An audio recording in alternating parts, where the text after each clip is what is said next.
उनको कोई सर्दी नहीं रोक सकती है। आज भीम आर्मी के संघर्ष से जो स्वाभिमान की ज्वाला जीवन में लक्ष्य है, आप सबकी गरीबी बेबसी लाचारी को खत्म करके आपको मान सम्मान का जीवन दिलाने का लक्ष्य मेरे मन में है। क्या अकेला चंद्रशेखर क्या कर लेगा? ये चंद्रशेखर तो पार्षद भी नहीं बन पाएगा, ये चंद्रशेखर तो चेयरमैन भी नहीं बन पाएगा। मेरठ के लोगों ने तो पार्टी के 3 पार्षद बना के आपके उन गद्दारों का मुंह बंद करने का काम किया था। किसी ने बोध गया मुक्ति की बात नहीं की। भगवान बुद्ध के उस पावन तीर्थ पे जहाँ भगवान बुद्ध को ज्ञान प्राप्त हुआ है, आपके भाई चंद्रशेखर आजाद ने सरकार की आंखों में आंखें डाल के उस बोध गया को मुक्त कराने के लिए आवाज उठाने का काम किया। भगवान चंद्रशेखर पूरी पार्लियामेंट में अपनी पहचान बना सकता है, तो ये एक नौजवान उत्तर प्रदेश का इतिहास बदल के रख सकता है। इस बात को बोलना क्या मैंने कभी आपका हाथ छोड़ा है? दोनों हाथ उठा के बताओ अगर मैंने आपका हाथ कभी छोड़ा हो तो। साथियों, आज कोई जिला ऐसा नहीं है जहां दलितों की खाल ना की जा रही हो, पिछड़ों की खाल ना की जा रही। कोई ऐसा जिला नहीं है। कई मार के लटकाते हैं, कई बहन बेटियों का रेप करते हैं, कई था जलाते हैं। ऐलान करके कहता हूं, अगर आपकी तरफ कोई आंख उठाए तो भीम आर्मी आजाद समाज पार्टी को याद करना। आराम से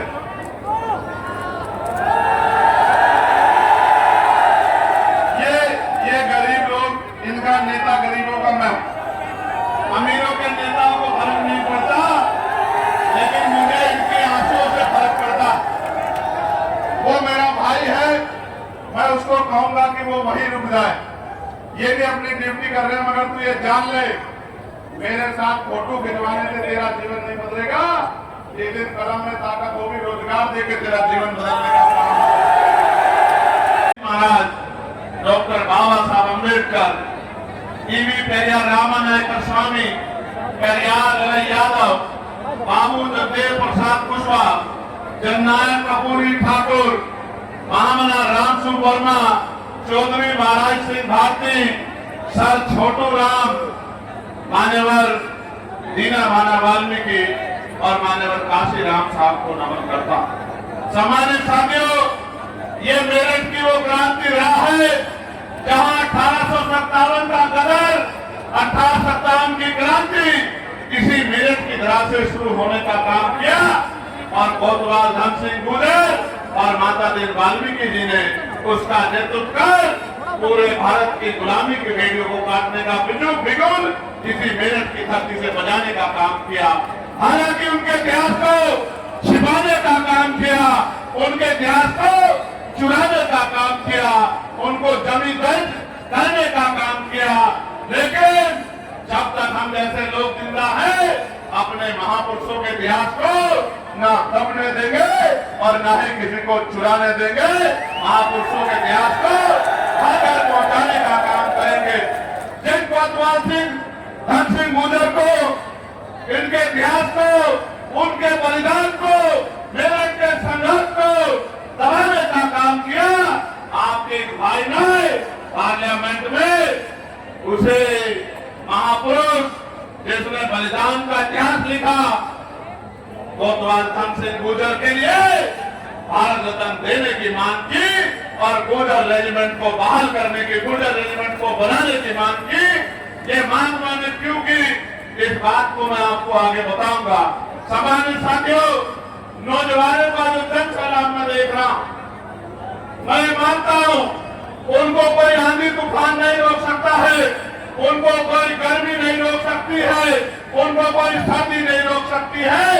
आज भीम आर्मी के संघर्ष से जो स्वाभिमान की ज्वाला उनके अंदर धड़क रही है, वो दिन दूर नहीं कि ये स्वाभिमान की ज्वाला बड़े बड़े सत्ताधारियों का तख्ता पलट करके रख देगी। वो दिन अब दूर नहीं है। आज का दिन भी मेरे लिए बहुत गौरवान्वित दिन है। आज के दिन जहां एक तरफ सरकार मेरे खून से होली खेल के मेरा एनकाउंटर करना चाहती थी, लेकिन आज ही के दिन 2017 में 21 मई में आप लोगों ने मेरे हाथ मजबूत करके और दिल्ली में बताने का काम किया था। आज भी 21 मई है, आज 21 मई 2025 है और वो 21 मई 2017 था जहां आपने केंद्र की और राज्य की सरकार को बताने का काम किया था कि अगर हमारे चंद्रशेखर आजाद को गोली चलाने का काम करोगे तो रक्त की नदियां बहा देने का काम हम सब लोग करेंगे। और एक ऐतिहासिक जन संग्राम आपने जुटाने का काम किया था। सम्मानित साथियों, मैं कैसे आपका धन्यवाद करूं। मैंने तो एक किसान कमेरे परिवार में जन्म लिया है, एक गरीब मां की कोख से जन्म लिया है, जिसमें तमाम तरह के जीवन में अपने जीवन में तमाम तरह की परेशानी देखने का काम किया। गरीबी देखी, बेबसी देखी, लाचारी देखी, जाति के आधार पर जुर्म जात के अत्याचार देखा और मेरे पिताजी ने महापुरुषों के रास्ते पर आगे बढ़ाने के लिए मुझे एक ही सीख देने का काम किया और वो सीख ये है कि अगर आप पैदा हुए हो तो आपके जीवन में कोई लक्ष्य होना चाहिए और अगर आपके जीवन में कोई लक्ष्य नहीं है तो आपका दुनिया में आना और जाने का कोई मतलब नहीं बनता। मेरे जीवन में लक्ष्य है आप सबकी गरीबी, बेबसी, लाचारी को खत्म करके आपको मान सम्मान का जीवन दिलाने का लक्ष्य मेरे मन में है।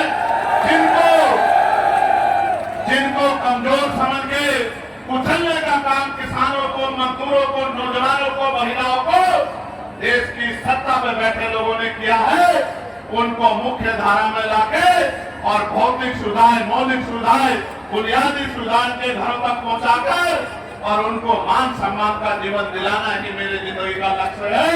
इसीलिए 16 महीने की जेल काटकर, इसीलिए आपको याद होगा जब दिल्ली में गुरु घर तोड़ा गया था और दिल्ली में भी लाखों लोगों का सैलाब जुटा के केंद्र की सरकार को झुकाने का काम आप लोगों ने किया था। वो बात भी मैं नहीं भूला। मैं अपने ऊपर बड़ी लाठियों को भूल सकता हूँ, मेरे पैरों के नखून खींच ले गए उसको भूल सकता हूँ, मेरे हड्डियां तोड़ दी गई मैं उनको भूल सकता हूँ, मेरे खून से होली खेल के मेरे ऊपर गोलियां चला के मुझे मारने का प्रयास किया गया, मैं उसको भूल सकता हूँ। लेकिन आपकी पीठ पे जो लाठियां पड़ी है उनको ये चंद्रशेखर आजाद भूलने वाला नहीं है। इस रैली को करने का भी एक मकसद है, इस रैली को मेरठ में करने का भी एक मकसद है। ये मेरठ क्रांति धारा कही जाती है और इसी मेरठ में जब आपकी बारात रोके आपके स्वाभिमान से खेलने का प्रयास किया जाता है तो मेरी रातों की नींद हराम हो जाती है कि मेरठ की क्रांति धारा पे अगर अब हमारी बारात रुकने लगी तो बाबा साहब अम्बेडकर ने जो संविधान में हमें समानता का अधिकार दिया था उस अधिकार का क्या मतलब। मुझसे पहले निजाम चौधरी जी ने आपको बताने का काम किया कि चाहे किसान हो, नौजवान हो, मेरे भाई सिख समाज के लोग हों, मुस्लिम समाज के लोग हों, ईसाई समाज के लोग हों, जैन समाज के लोग हों, बौद्ध समाज के लोग हों, पहलवान बेटियां हों, किसानों का 13 महीने का आंदोलन हो, कोई ऐसी संघर्ष लड़ाई नहीं है जिसमें भीम आर्मी आजाद समाज पार्टी ने आगे बढ़ के हिम्मत जुटाने का काम न किया हो, उनका हौसला बढ़ाने का काम न किया हो।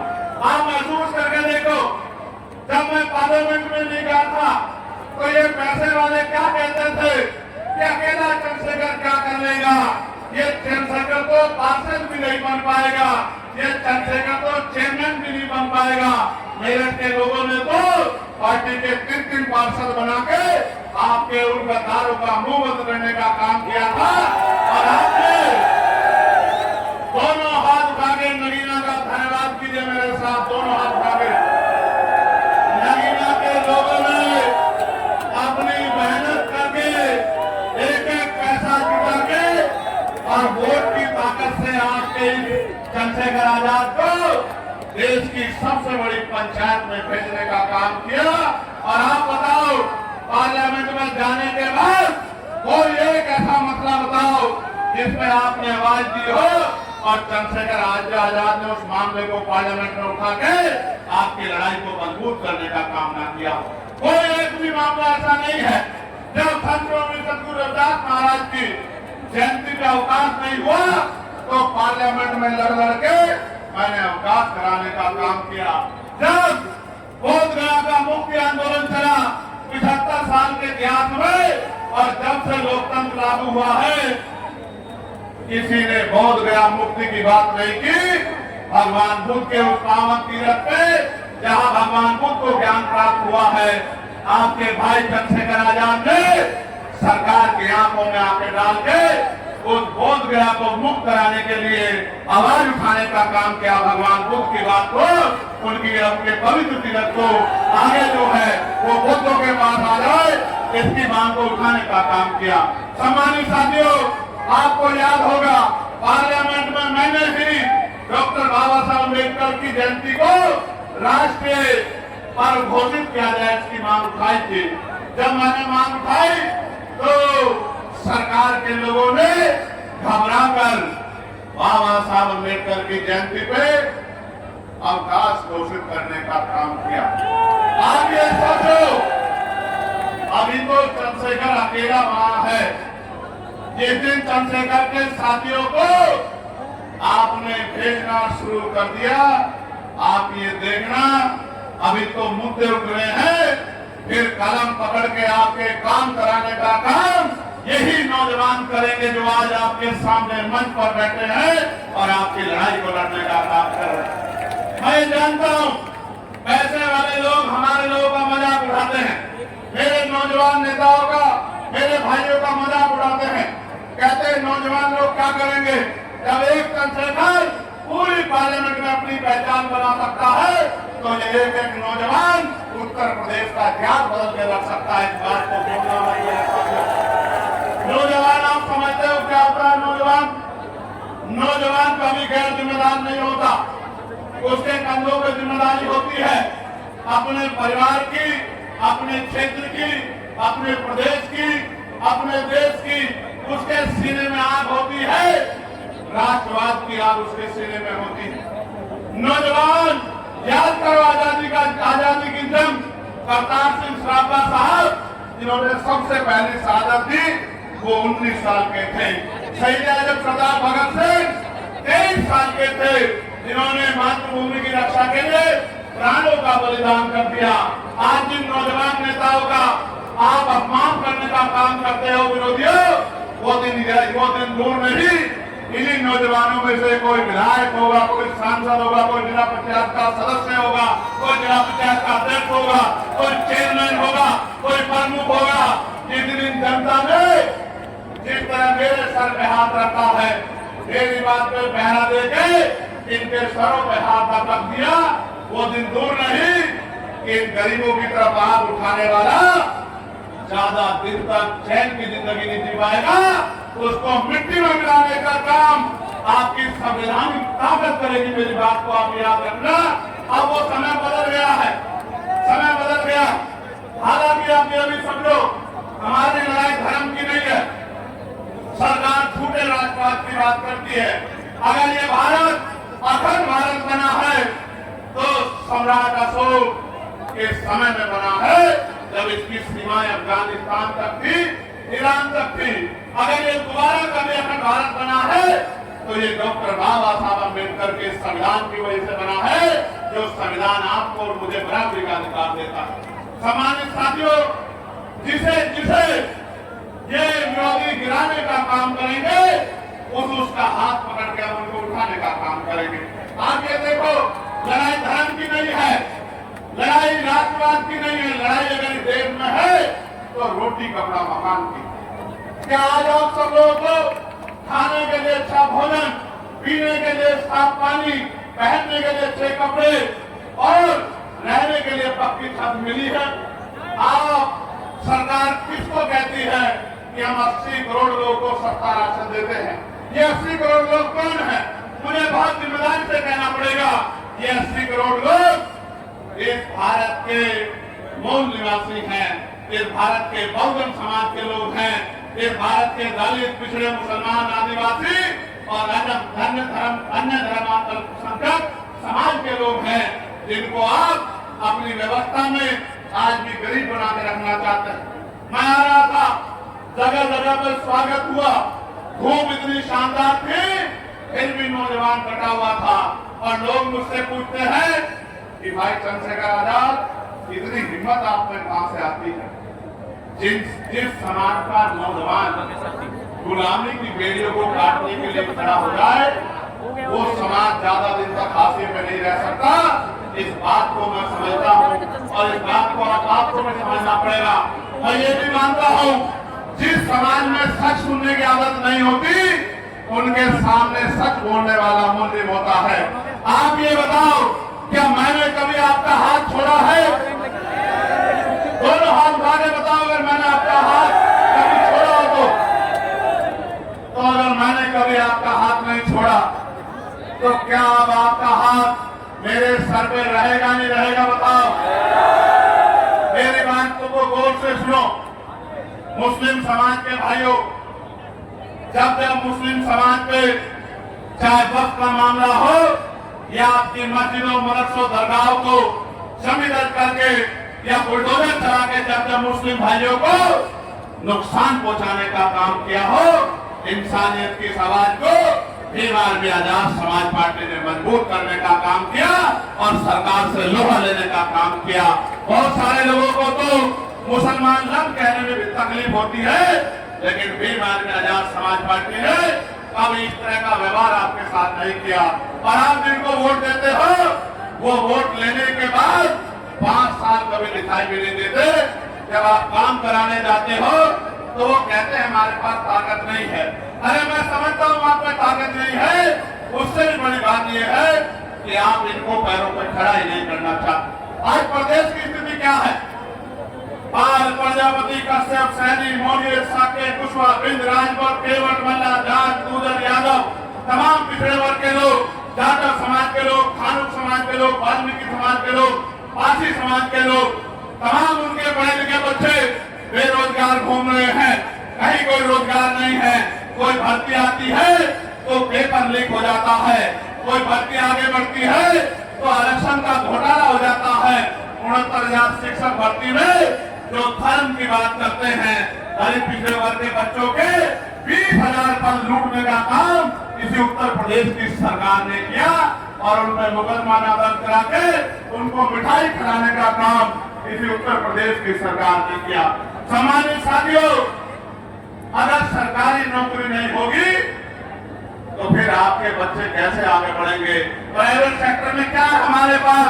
इसलिए मैंने पार्लियामेंट में प्राइवेट मेंबर बिल में लेके आया कि भाई प्रतिनिधि क्षेत्रों में भी कमजोर वर्गों के लोगों को आरक्षण मिलना चाहिए।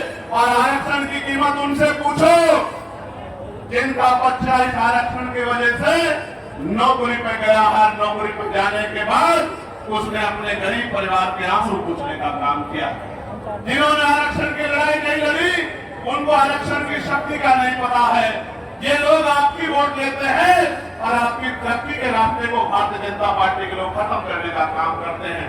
इसलिए आज यहाँ इस मंच से मैं आपसे अपील करने के लिए आया हूँ, अगर स्वाभिमान सम्मान का जीवन चाहिए तो कीमत चुकाने के लिए तैयार हो जाओ, संघर्ष करने के लिए तैयार हो जाओ, मैदान में उतरने के लिए तैयार हो जाओ। क्योंकि मैं जानता हूँ जिस दिन आपने तय कर लिया, दुनिया की कोई ताकत आपके हौसले को कमजोर नहीं कर सकती है और कोई भी बड़ी से बड़ी ताकत आपके सामने नहीं दिख सकती है। ये बात मैं डॉक्टर बाबा साहब अम्बेडकर के मानने वालों की जानता। प्यारे साथियों, आज कोई जिला ऐसा नहीं है जहां दलितों की खाल ना की जा रही हो, पिछड़ों की खाल ना की जा रही। कोई ऐसा जिला नहीं है। कई मार के लटकाते हैं, कई बहन बेटियों का रेप करते हैं, कई घर जलाते हैं। जो जमीनें हमें मिली थी, सरकार उन जमीनों को छीनने का काम कर रही है और कोई आपका रखवाला दूर दूर तक नजर नहीं आता। जो आज आपके साथ नहीं खड़ा, वो कल आपकी क्या मदद करेगा? मैं आपको ऐलान करके कहता हूं, अगर आपकी तरफ कोई आंख उठाए तो भीम आर्मी आजाद समाज पार्टी को याद करना। ये सब लोग आपके सम्मान में, आपके सम्मान में और आपकी ताकत को बढ़ाने के लिए एडी चोटी का जोर लगाने का काम करेंगे। ये विश्वास दिलाने के लिए मैं आया। और क्योंकि मैं ये भी जानता हूं, मैंने ये सुना है कि मेरठ जिसके साथ होता है उत्तर प्रदेश और केंद्र में उसी की बात गलती है। इसलिए मैंने मेरठ को चुना है सबसे पहले कि मेरठ के लोगों का आशीर्वाद मुझे मिलना चाहिए। बताओ मेरठ का आशीर्वाद मिलेगा नहीं मिलेगा? अब एक बात को गौर से सुनना, नौजवानों आपसे भी कह रहा हूं, बहुत तमन्नाएं लेके हम लोग संघर्ष में कि बुनियादी सुविधा मिले, रोटी कपड़ा मकान मिले, नौजवानों को रोजगार मिले, महंगाई और तमाम तरह की परेशानियां खत्म हो।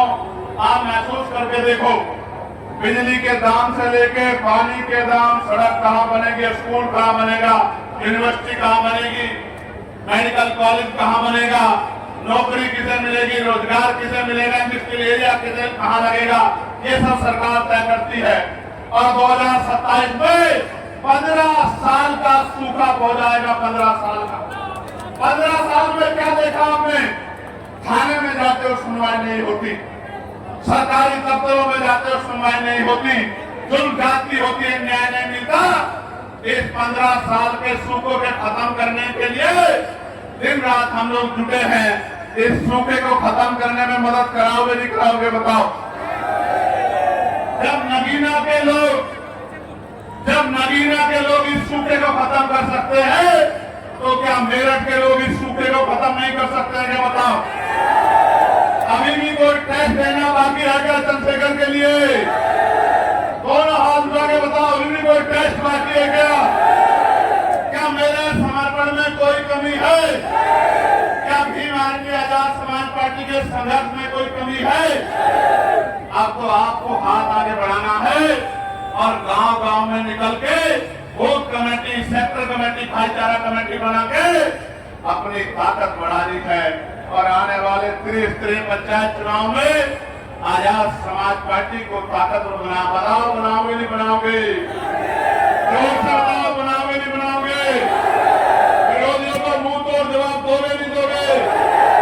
देखो मानव काशीराम साहब ये कहते थे कि तमन्ना अगर सच्ची हो तो रास्ते हजार होते हैं, तमन्ना अगर झूठी हो तो बहाने हजार होते हैं। भाई दरोगा जी आराम से,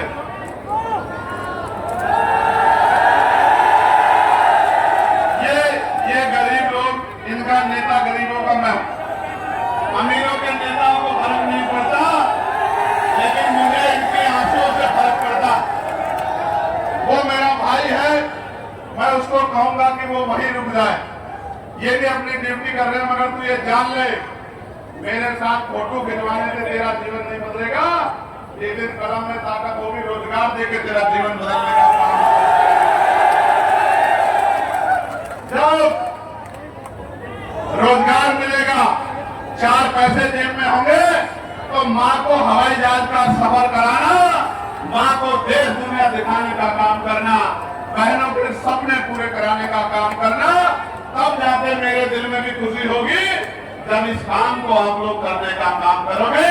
मेरी माँ को दुनिया दिखाने का काम करोगे, उनके आंसू पूछने का काम करोगे, उनको सुख सुविधा देने का काम करोगे, उनकी तकलीफों को दूर करने का काम करोगे, तभी जाके मेरे दिल में ठंडक पड़ेगी।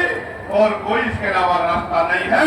भाई आप चिंता ना करो, आपकी मेहनत और हम सब की मेहनत मिलके 2027 में उजाला करने का काम करेगी मेरे लोगों, याद रखना।